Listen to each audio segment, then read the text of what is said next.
C'est sur une note de satisfaction que se sont achevés les travaux du symposium de sensibilisation des acteurs congolais sur le partenariat public-privé en République du Congo ce mardi 22 décembre 2020 à Brazzaville, selon le président général du Centre de prospective pour le développement, Michel Ngakala. Ce sentiment nous anime en tant que CEPOD. Le premier est naturellement un sentiment de satisfaction. Nous sommes réellement satisfaits. Le deuxième, c'est le plaisir de voir nos travaux s'achever avec de bons résultats et de très belles perspectives.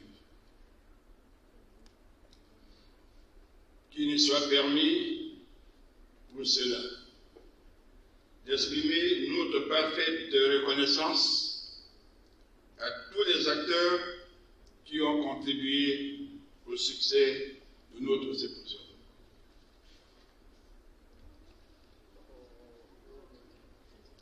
Nous pensons particulièrement au gouvernement du Congo et à l'ambassade de France au Congo, au club des partenaires publics. Le deuxième sentiment est celui de la responsabilité qui nous incombe. Responsabilité d'accompagner sans cesse les pouvoirs publics et les acteurs privés congolais vers la création des conditions d'une implémentarité réussie des partenariats publics et privés comme un mécanisme innovant de financement des investissements. Cette noble responsabilité, le CEPOD l'assumera de manière désintéressée et avec conviction et avec fierté. En effet, comme nous l'avons tous noté, les partenariats publics et privés sont un outil indispensable pour le financement du développement. Avec un encadrement juridique adéquat, adapté, un usage maîtrisé des partenaires publics et privés ont incontestablement des retombées positives remarquables dans notre société. Les recommandations ont été formulées à l'issue de ces 2 jours de travaux. Des recommandations rendues publiques ici par le secrétaire scientifique du CEPROD, Didier Ngalibaye.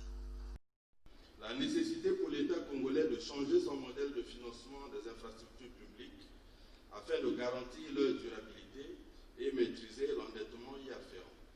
2. La nécessité pour l'État congolais d'adopter le modèle de partenariat public-privé pour le financement des infrastructures publiques en impliquant fortement les entreprises privées. 3. L'urgence pour le gouvernement congolais de faire adopter la loi sur les partenariats publics-privés en République du Congo afin d'encadrer l'implication des entreprises privées dans le financement des infrastructures publiques. Recommandations au gouvernement de la République. 1. Diligenter le processus devant aboutir au vote de la loi sur les partenariats publics-privés en République du Congo. 2. Mettre en place un dispositif institutionnel et stratégique de régulation des partenariats publics-privés en République du Congo. 3. Mettre en place une caisse de dépôt et de consignation complémentairement à la loi comme instrument d'aide à la bonne décision publique. 4. S'engager pour la transition écologique. Aux structures techniques d'appui et de veille sur la mise en œuvre des partenariats publics-privés en République du Congo. 2. Mettre la pédagogie nécessaire à la mise en œuvre des partenariats publics-privés en République du Congo. Mener. 3. Jouer le rôle de structure technique de référence en vue de la mise en œuvre des partenariats publics-privés au sein de la communauté économique des États d'Afrique centrale. Aux partenaires du CEPROD, unique recommandation. Poursuivre l'accompagnement technique avec le CEPROD pour appuyer le gouvernement congolais dans sa volonté d'installer un dispositif légal et stratégique sur les partenariats publics-privés en République du Congo. Gratitude au gouvernement de la République pour son engagement solennel à lancer le processus d'adoption de la loi sur les partenariats publics-privés en République du hommage à son Excellence, Monsieur le Président de la République, pour avoir garanti la tenue sereine et effective du symposium sur les partenariats publics-privés en République du Congo. Rosalie Matondo, ministre de l'économie forestière, à lieu et place de Clément Mwamba, Premier ministre, chef du gouvernement, a clôturé les travaux de ce symposium. Dans son mot de clôture, la représentante du Premier ministre a fait savoir que le gouvernement de la République prendra toutes les mesures pour la prise en compte et l'appropriation des conclusions de ce symposium.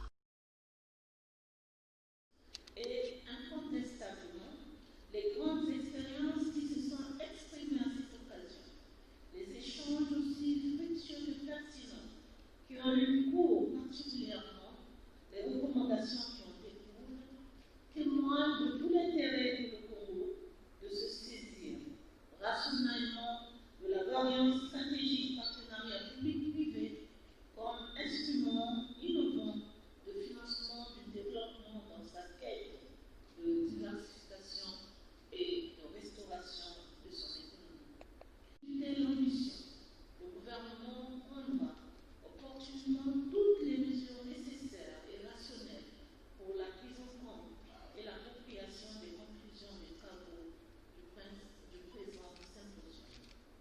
Avant d'en clôturer officiellement les travaux, j'adresse toutes mes félicitations et mes remerciements au Centre de prospective pour le développement pour l'initiative louable de l'organisation de cette rencontre, au peuple de partenariat public-privé de Paris et son réseau de partenaires pour avoir orchestré avec succès l'ensemble des activités techniques du symposium. Une fois encore, je tiens à exprimer notre gratitude à l'ambassade de France au Congo pour son appui remarquable à la tenue des présentes assises. Notons que le CEPROD n'est pas à sa première organisation. Ce cadre de rencontres des élites a déjà organisé des colloques, entre autres, sur la diversification de l'économie congolaise, idéologie, partis politiques et projets de société, crise financière internationale et nouvelles perspectives